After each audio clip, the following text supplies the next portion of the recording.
Republican from the great state of Oklahoma, joins us now. Mr. Senator, what did Republicans get out of the government reopening?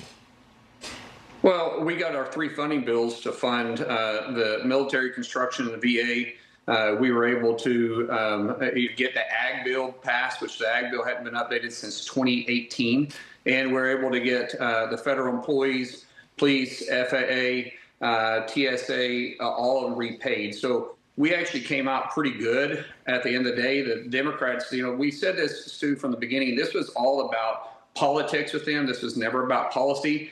And politics meant that they needed to go past the No Kings rally. They needed to go past the election on Tuesday so they could get their Marxist communist mayor elected in New York. And then they had 13. They had told us, and actually I had 13 Democrats tell us they were going to vote to reopen the government.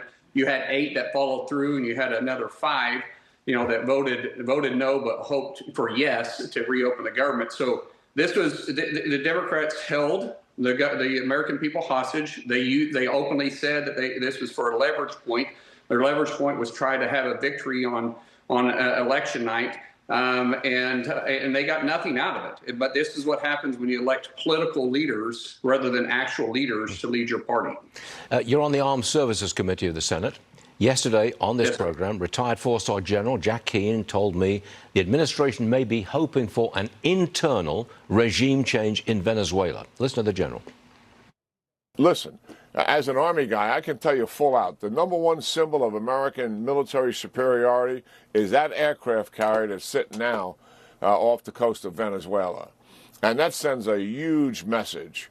Whether we're going to actually go in there and take down some cartel labs and some other storage sites remains to be seen. I don't see us taking a physical regime change of Maduro. I think what we're hoping for, as I mentioned, is that internal change is made to get rid of this guy, and maybe we get a government in there that we can certainly work with. Well, that's the General talking about internal regime change. My question would be, would you, Senator, approve of American boots on the ground in Venezuela going after the drug labs, for example?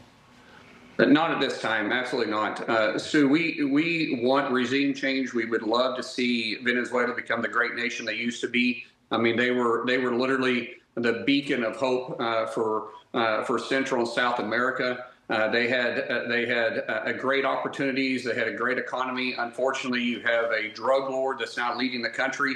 And we would love to see them change. However, that's going to be the people that's going to make that. And once they do that, we'll be happy to assist. But to put boots on the ground, that's not our position right now. We want to protect our shores. We want to prevent drugs from coming to us. That's why the president has made it very clear that this is a drug cartel regime. But we're not in the position at this point to actually put and commit troops to Venezuela at this point. We want them to make that change themselves. Got it. Senator Mark Wayne Mullin, thanks for joining us, sir. Always a pleasure. Thank you.